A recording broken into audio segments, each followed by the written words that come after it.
Praise the lord. ప్రభువైన యేసుక్రీస్తు నామములో మీకు వందనములు తెలియజేస్తున్నాను.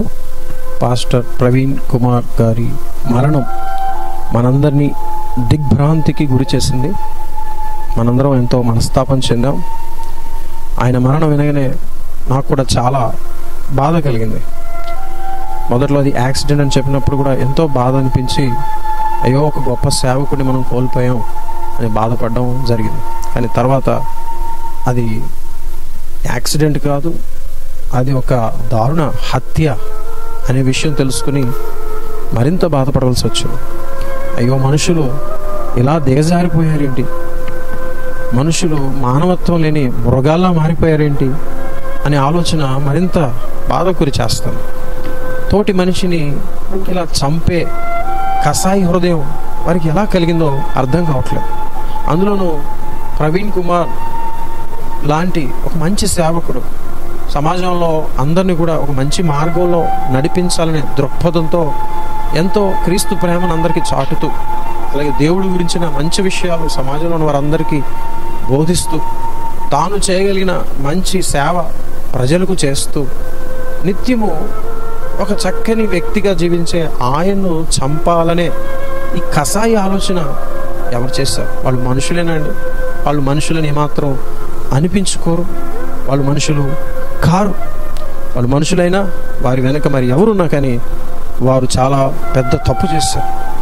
దేవుడి కోసం బ్రతుకుతున్న ఒక వ్యక్తి ఏ స్వార్థం లేకుండా ఎంతో మరి దేవుని సేవ చేస్తూ తన జీవితాన్నే దేవుని సేవకు అప్పగించిన వ్యక్తి, తన జీవితంలో దేవుని సేవకి ప్రాముఖ్యతనిచ్చి తన వ్యక్తిగత విషయాలు కూడా తక్కువ చేసుకుని దేవుని కొరకు ఎంత త్యాగం చేసి బ్రతుకుతున్న వ్యక్తిని చంపాలనే ఆలోచన చేసిన వారు, చంపిన వారు రాక్షసులు, వాళ్ళకన్నా ఘోరమైన వాళ్ళు. పిల్లరా, మరి ఈ సమయంలో మరి మనందరికీ ఎంతో బాధ కలుగుతుంది. ఒక సేవకుని మనం కోల్పోయాం. ఎంతో జ్ఞానం కలిగిన వ్యక్తి, మరి క్రైస్తవ సమాజానికి ఎంతో సేవ చేశాడు ఆయన. మరి ఆయన ఇంకా అనేక మందిని వెలిగిస్తూ మన్నించడానికి చక్కగా దేవుని చేతితో వాడబడుతున్న సమయంలో ఇలా జరగడం చాలా బాధాకరం.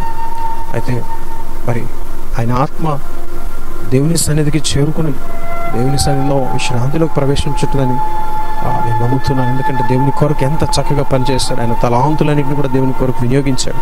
కాబట్టి తప్పక ప్రభు పరలోకంలో ఆయన మంచి నమ్మకమైన దాసుడా అని ఆయన ఆహ్వానించి ఆయన చేరదీస్తుంటాడని నేను నమ్ముతున్నాను. అయితే పిల్లరా, మరి కుటుంబానికి ఎంతో బాధ, ఎంతో వేదన. ఆ కుటుంబాన్ని దేవుడు ఆదరించాలని ఈ సమయంలో మనం ప్రార్థన చేద్దాం. ఆ కుటుంబం మరి యజమాని కోల్పోయింది.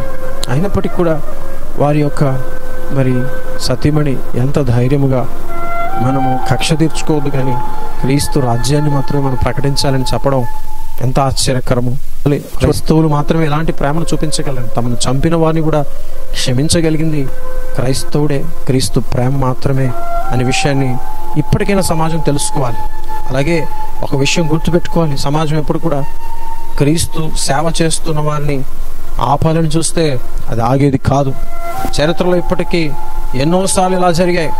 ఎంతోమంది గొప్పవాళ్ళు క్రీస్తు సేవకులను అంతం చేయాలి, క్రీస్తు పరిచర్యను ఆపేయాలని ఎన్నో రకాలుగా కుట్రలు చేశారు, ప్రయత్నాలు చేశారు. మహారో లాంటి వాళ్ళు దేవుని ప్రజలను, ఇశ్రాయేలు ప్రజలను అంతం చేయాలని చూశాడు, కానీ వారు నానాటికి అభివృద్ధి చెందారు. అలాగే హేరోదు లాంటి వాళ్ళు మరి క్రైస్తవులను ఆపాలని, యేసయ్యను చంపాలని చూశాడు, కానీ అది సాధ్యపడలా.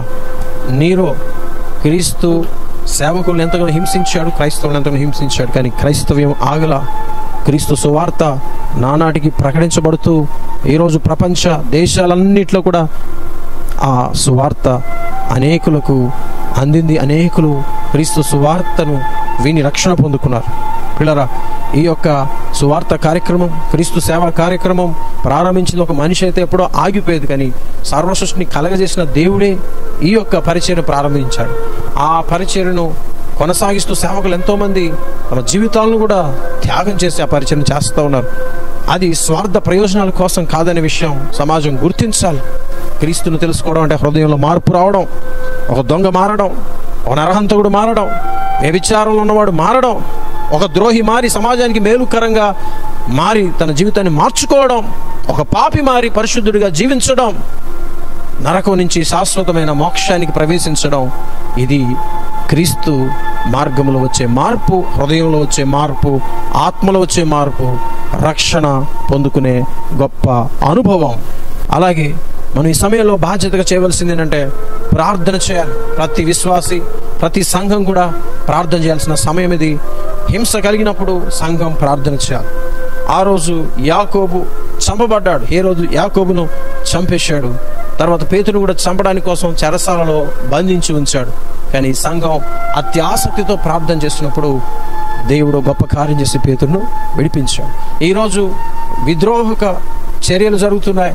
దుష్టులు ఒకవేళ సంఘంలో ఉన్న వారిని, సేవకులను ఇబ్బంది పెట్టాలి, వాళ్ళని ఏమైనా చేయాలని ఆలోచన వారికి ఉన్నట్లయితే మన ప్రార్థన ఏం చేస్తుందంటే వారిని త్రిప్పి కొడుతుంది. మన ప్రార్థన ఏం చేస్తుందంటే దేవుని చిత్తం భూమి మీద జరిగేలా చేస్తుంది. సేవకులకు, సంఘాలకు, విశ్వాసులందరికీ రక్షణ కల్పిస్తుంది. కాబట్టి ప్రతి ఒక్కరు కూడా ప్రార్థన చేద్దాం. మరి ప్రవీణ్ పగడాల వారు లేని లోటు ఎవరు తీర్చలేరు. వారి కుటుంబానికి ఎవరు తీర్చలేరు. క్రైస్తవ సమాజానికి కూడా ఎవరు తీర్చలేరు. కానీ దేవుడు మరి ఈ బాధాకరమైన సమయంలో ప్రతి ఒక్కరిని ఆదరించునుగాక, ఓదార్చునుగాక. మరి దేవుడు మన రాష్ట్రాలలో, మన దేశంలో శాంతిని నెలకొల్పునుగాక. అలాగే అధికారులు, మనుషులందరి హృదయాలను దేవుడు మార్చి సమాజానికి శ్రేయస్సు కోరే విధంగా వారిని ఆలోచింప చేయునుగాక. ఇటువంటి దుర్ఘటనలు ఇక ముందు జరగకుండా ఉండునుగాక. ప్రతి సేవకుడు ఐక్యమత్యంతో, ఐక్యముగా కలిసి మనం ముందుకు రావాల్సిన సమయం ఇది. ఒకరికొకరు మనం ప్రోత్సహించుకుంటూ దేవుళ్ళు మనం బలంగా, సహోదరులు ఐక్యంగా ఉంటే అది ఎంతో మనోహరంగా ఉంటుంది. ఆ తర్వాత ఎవరు కూడా మనల్ని ఏమి చేయలేరనే విషయాన్ని మనం ఇప్పుడు కూడా గుర్తు చేసుకుందాం. ప్రవీణ్ పగడాల గారి ఆత్మకు శాంతి దేవుడు తప్పక కలగ చేయనుగాక. అలాగే వారి కుటుంబానికి ఓదార్పు దయచేయునుగాక. ఆమెన్.